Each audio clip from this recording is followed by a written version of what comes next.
కోసమే ఉండాను రా పులిహోర, తలాగరిటే తిందాం, నేను నష్టమే ఉందండి. అబ్బా వీడు వచ్చాడు, 2 గరిటెలు కాస్త గరిటే ఉంది, అబ్బా వాడొచ్చాడు, అరగరిటే ఉంది, ఏడుస్తూ ఉంటే మన బతుకంతా ఏడిపోయినండి. ఉన్న కాస్తైనా నలుగురితో మనం అనుభవించాలి. మా నాన్నగారండి పురాణానికి వెళ్ళొచ్చాక 4 అరటిపళ్ళు వచ్చినాయి అనుకోండి, మళ్ళీ మాట 4 వచ్చినాయి అనుకోండి, దాన్ని ఏం చేసేవాడంటే చాకు పెట్టి కోసేవాడు. బహుశా ఇది ఏదన్నా తీసుకువెళితే మా గురువు గారికి కూడా తెలిసి ఉండొచ్చు.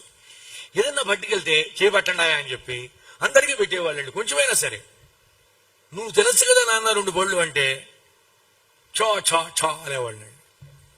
అట్లా ఎందుకన్నాడో తర్వాత తెలిసింది. దాచిపెట్టుకుని తిన్నవాట భయంకరమైన మహానరకాల్ని పొందుతట్టండి. చెప్పాడు భరతుడు, ఏదైనా మధుర పదార్థం గనక ఉంటే, మధుర పదార్థం అంటే పండు కావచ్చు, స్వీట్ కావచ్చు, ఏదన్నా కావచ్చు అండి, తానొక్కడే దాచిపెట్టుకు తిన్నవాడు ఏ పాపానికి పోతాడో, ఏ నరకానికి పోతాడో. రాముడు అడవికి వెళ్ళటం ఇష్టమైతే ఆ నరకానికి పోతానమ్మా అన్నాడు. ఇప్పుడు తెలిసిన వాడు ఏం చేస్తాడండి? నలుగురికి పెడతాడా? తానొక్కడే తిని నరకానికి పోతాడా? ఇది రామాయణం వల్ల తెలుస్తుందండి. ఇది గుర్తుపెట్టుకోవాలి మనం. రామాయణం నువ్వు తిని క్షమయా పృథివీ సమః, ఓ క్షమయా పృథివీ సమపులో భూమితో సమానుడు అన్నాడండి. ఆయన చాలా ఓర్పుగా ఉంటాడు, భూమి కూడా చాలా ఓర్పుగా ఉంటుంది. ఎప్పుడైనా భూదేవి కనుక ఓర్పు కొంచెం కొద్ది సెకండ్లు, నిమిషాలు అక్కర్లేదండి, మన బతుక్కి నిమిషాలు ఎందుకు, కొన్ని సెకండ్లు చాలు.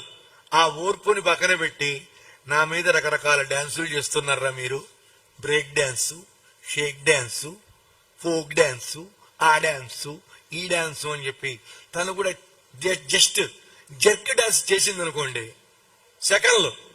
మనం స్కేల్ మీద, ఈ స్కేల్ మీద ఎంత భూకంపం, రిక్టర్ ఈ స్కేల్ మీద కొలుచుకోవడమే, చేయగలిగింది ఏం లేదండి.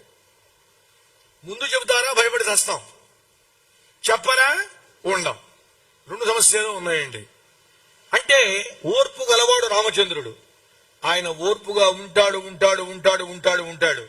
ఆ ఓర్పు గనక దెబ్బతీశారా, ఒక్క భూమి, ఒక్క భూతం, పంచభూతాల్లో ఇప్పుడు అగ్ని వల్ల, వాయువు వల్ల, జలం వల్ల ఎంత ప్రమాదం అయితే వస్తుందో, ఒక్క భూకంపం వల్ల అంతకు 100 రెట్లు ప్రమాదం వస్తుందండి. 100 రెట్లు. ఎవరైనా సరే రాముల వారి ఓర్పుని పరిశీలించి పరీక్షించి దాన్ని గనక పోగొట్టేట్టు చేశారా, ఇక వాళ్ళకి జన్మ అంటూ ఉండదు. రాముడు శాంతమూర్తి. అంటే ఒకవైపు ఓర్పుని చెబుతున్నాడు, భూమితో పోల్చడంతో రాముని విషయంలో జాగ్రత్తగా ఉండవలే అనే విషయాన్ని కూడా చెప్పుకుంటూ వస్తున్నాడు. అంతేకాదు, ఈ భూమి ఎవరండి? రకరకాల విషయాలు వస్తూ ఉంటాయి అంతే. పృథివీ సమః, ఈ పృథివీ ఎవరు? సాక్షాత్తుగా ఇదిగో సీతమ్మ తల్లి అమ్మగారు. ఏం చేశాడు? వాళ్ళ అమ్మను కూడా స్మరించాడండి. మరి అంత లేదన్నా అమ్మను స్మరిస్తే ఆనందం కలగదండి, ఎవరికైనా కలుగుతుందా? కలగదా? అందువల్ల ఓర్పుతో ఆయన భూమితో సమానమైన వాడు. ఆయన బుద్ధిలో బృహస్పతితో సమానమైన వాడు. దేవగురువు బృహస్పతి, ఆయనతో సమానమైన వాడు లేడండి. ఆయనతో సమానమైనటువంటి వాడు శుక్రాచార్యుడు, అందులో మొహమాటమేం లేదు. శుక్రుడు కూడా గొప్పవాడే. కాకపోతే ఈయన దేవగురువు అయ్యాడు, ఆయన రాక్షస గురువు అయ్యాడు. ఈయన మంచి వైపు ఉన్నాడు, ఆయన చెడు వైపు ఉన్నాడు. అందువల్ల ఉభయులలోకి వచ్చేటప్పటికి కొంచెం తూకం ఎడొచ్చింది, బృహస్పతి వైపు వచ్చింది. అందువల్ల బృహస్పతితో సమానుడు బుద్ధి వైభవంలో. అంతేకాదు, యశసా వాసవోపమః, కీర్తితో దేవేంద్రుడితో సమానుడమ్మా. ఈ మహత్తర లక్షణాలు ఎవరికి ఉంటాయమ్మా? ఇన్ని లక్షణాలు ఎవరికి ఉంటాయమ్మా? అమ్మా ఒకటి చెబుతున్నా, మన రామచంద్రుని గొప్ప లక్షణం చెబుతున్నా అమ్మా. రామయ్య గొప్ప లక్షణం రక్షిత జీవలోకస్య. ఆయన అవతారం యొక్క పరమ ప్రయోజనమేది సమస్త ప్రాణుల్ని కాపాడటమండి. జీవలోకం అన్నాడు కానీ రక్షిత నరలోకస్య అనొచ్చు కదండి. ఏం పోయింది?